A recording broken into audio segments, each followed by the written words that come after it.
Bismillahirrahmanirrahim. Assalamualaikum warahmatullahi wabarakatuh dan salam sejahtera. Okey, bersama lagi dengan Cikgu K.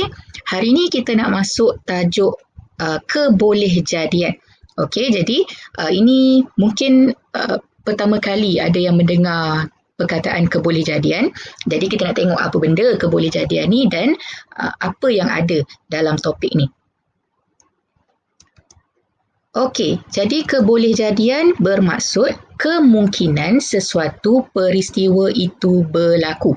Kalau kamu tengok kebolehjadian ni daripada perkataan boleh jadi. Jadi sama ada sesuatu peristiwa tu boleh jadi ke ataupun tak boleh jadi. Itu bahasa kita lah, bahasa pasar kita lah. Tapi kalau kata yang lebih rasminya, kemungkinan sesuatu peristiwa itu berlaku. Okey, jadi kebolehjadian ni ada beberapa bahagian, jadi kita nak tengok satu-satu. Alright, yang pertama peristiwa mustahil. Maksudnya yang tidak mungkin akan berlaku. Okey, jadi kalau kamu tengok peratus, dekat sini cikgu bagi peratus supaya senang untuk kita nak agak peristiwa itu apa kebolehjadian dia. Okey, jadi kalau mustahil ni maksudnya 0%. 0%, tidak mungkin akan berlaku. Contohnya apa? Contohnya katalah salji. Salji akan turun di Malaysia. Okey, benda tu mustahil sebab kita berada di garisan khatulistiwa. Jadi mustahil akan berlaku. Okey, ataupun katalah hari ni hari Rabu, esok hari Jumaat. Itu adalah kebolehjadian yang mustahil. Sebab kita tahu kalau hari ni hari Rabu, esoknya adalah hari Khamis. Okey, itu contoh ya. Okey, yang kedua adalah kecil kemungkinan di mana peratus kebolehjadian dia mungkin 25% akan berlaku. Okey, jadi kecil kemungkinan bermaksud kemungkinan untuk berlaku ialah rendah atau tipis. Okey, nanti lepas ni kita akan tengok beberapa peristiwa, beberapa situasi dan kita akan tengok apa kebolehjadian dia. Okey, yang ketiga adalah sama kemungkinan. Okey, nama pun sama. Okey, mungkin berlaku, mungkin tidak berlaku. Okey, 50-50. Jadi peratus dia pun mestilah separuh lah. Okey, 50%. Okey, dia kebolehjadian untuk berlaku tu lebih kurang sama. Okey, dia mungkin boleh berlaku, dia mungkin tidak akan berlaku. Okey, seterusnya adalah besar kemungkinan. Okey, jadi besar kemungkinan ni bermaksud peristiwa yang kemungkinannya berlaku ialah tinggi ataupun mempunyai peluang besar untuk berlaku. Okey, jadi peratus dia berapa? Peratus dia adalah 75%. Okey, dan yang terakhir, lawanlah kepada mustahil ni adalah pasti. Okey, peristiwa yang memang akan berlaku. Okey, dan peratus untuk dia berlaku adalah 100%. Contoh macam cikgu cakap tadi, katalah hari ni hari Rabu. Okey, esok adalah hari Khamis. Jadi, kebolehjadian esok adalah hari Khamis tu adalah pasti. Maksudnya memang 100% akan berlaku. Kalau hari ni Rabu, besok mesti hari Khamis. Jadi, itu contoh untuk kebolehjadian pasti. Okay, jadi selepas ni kita nak tengok beberapa situasi dan kita akan cuba cari apa kebolehjadian untuk peristiwa itu. Baik, contoh dekat sini dia kata rajah di bawah menunjukkan 6 keping kad huruf di dalam sebuah kotak. Dina ingin mengeluarkan sekeping kad huruf A daripada kotak itu. Nyatakan kebolehjadian peristiwa itu. Okey, contoh semua kad ini ada dalam kotak. Jadi Dina ni dia pun masukkan tangan dia dalam kotak dan dia nak keluarkan kad A. Apa kebolehjadian dia? Okey. Jadi contohlah kalau kamu kata mustahil. Mustahil confirm lah salah sebab dalam kotak memang dah ada A. Kalau kamu kata pasti pun tak boleh juga. Sebab apa? Sebab dalam ni ada B. Jadi ada juga kemungkinan Dina tu dia keluarkan B. Jadi kita tak boleh nak kata pasti.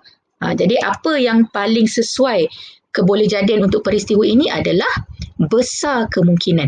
Okey, kenapa? Sebab kalau kamu tengok dalam kotak ini, kad A dia mendominasi. Dia melebihi. Dia adalah majoritinya adalah kad A. Ada satu je kad B.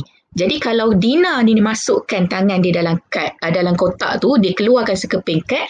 Jadi besar kemungkinan dia akan dapat A sebab A lebih banyak daripada B. Okay, jadi itu adalah kebolehjadian dia. Okey, seterusnya kita tengok. Kamu akan mendapat nombor 7 daripada balingan buah dadu itu. Okey, selalu kalau kita main game, indoor games, permainan-permainan yang papan ni, kita selalu guna dadu kan. Okey, jadi kawan ni kata kamu akan dapat nombor 7 daripada balingan buah dadu itu. Jadi apa kebolehjadian murid lelaki ini akan dapat nombor 7 pada buah dadu tu? Okey, jadi kita boleh rumuskan kebolehjadian untuk peristiwa itu adalah mustahil. Okey, kenapa cikgu kata mustahil? Okey, sebab buah dadu ada nombor 1 hingga 6 sahaja. Okey, kalau kamu tengok gambar yang cikgu dah sediakan dekat tepi ni, memang tak ada bahagian yang nombor 7. Kamu kamu balinglah dadu tu macam mana pun, memang kamu takkan jumpa muka dadu ni yang ada nombor 7. Jadi kebolehjadian untuk peristiwa itu adalah mustahil. Maksudnya tidak akan berlaku. Okey, rajah di bawah menunjukkan beberapa kepingkat di dalam sebuah kotak. Azah mengambil sekepingkat secara rawak daripada kotak itu. Secara rawak tu dia macam suka hati dia lah. Kan? Okey, apakah kebolehjadian Azah mengambil kad berbentuk segitiga? Okey, jadi sekarang ni kita nak tengok. Macam tadi kita kata kita ada mustahil, kita ada kecil kemungkinan, sama kemungkinan, besar kemungkinan dan pasti. Jadi kalau kamu tengok kemungkinan untuk dia ambil kad berbentuk segitiga, okey, kebolehjadian dia. Kalau kamu tengok dalam kotak ni, kad segitiga dia sedikit. Jadi kalau dia masukkan tangan dia dalam kotak, dia ambil secara rawak, memang dia boleh dapat kad segitiga. Tapi apa kebolehjadian dia? Kebolehjadian dia dekat sini kita boleh kata sebagai kecil kemungkinan. Kenapa? Sebab kad berbentuk segitiga cuma ada 2 sahaja. Nak lawan dengan kad berbentuk segi 4 sama ni ada 6. Jadi kamu tak boleh kata mustahil sebab kad segitiga masih ada dalam kotak itu. Tapi kita cuma boleh kata kecil kemungkinan. Apa alasan kita? Sebab kad segitiga dia lebih sedikit daripada kad segi 4 sama. Okey, seterusnya. Ini yang cikgu bagi contoh tadi. Hari ini Rabu. Esok hari Khamis ada kelas renang. Okey, jadi apa kebolehjadian esok tu hari Khamis? Jadi macam cikgu bagi contoh tadi, cikgu dah terangkan pun kebolehjadian dia adalah pasti. Sebab kita tahu kalau ikutkan turutan hari, jika hari ini hari Rabu, esok pasti hari Khamis. Okey, ni sudah pasti esok hari Khamis kerana selepas hari Rabu ialah hari Khamis. Ini dia punya penerangan je lah. Okey, next. Baby. Okey, ibu akan melahirkan seorang bayi lelaki. Okey, contoh. Ibu kamu tengah mengandung, kemudian mungkin hari itu adalah hari untuk dia melahirkan adik kamu. Jadi sekarang ni kamu nak agak adik kamu punya jantina, lelaki atau perempuan.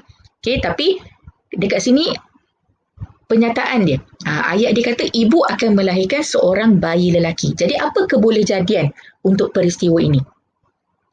Adakah pasti? Kamu tak boleh kata pasti sebab kita ada 2 jantina. Kita ada lelaki, kita ada perempuan. Kamu tak boleh kata mustahil. Okey, sama juga sebab ada lelaki, ada perempuan. Kenapa pula mustahil kalau ibu kamu melahirkan seorang bayi lelaki? Okey, jadi untuk peristiwa ini, kebolehjadian dia adalah sama kemungkinan. 50-50. Dia mungkin boleh berlaku, tidak mungkin boleh berlaku. Okey, ibu mungkin akan melahirkan seorang bayi lelaki ataupun akan melahirkan seorang bayi perempuan. Okey, jadi kebolehjadian untuk peristiwa ini adalah sama kemungkinan. Dua-dua pun boleh. Okey, jadi cikgu harap kamu boleh faham dengan penerangan tajuk kebolehjadian hari ini dan cikgu harap kamu boleh gunakan video ini untuk menjawab soalan-soalan yang berkaitan dengan kebolehjadian. Jadi, kita berhenti dekat sini. Kita jumpa lagi dalam pembelajaran seterusnya. Terima kasih. Assalamualaikum. Jumpa lagi.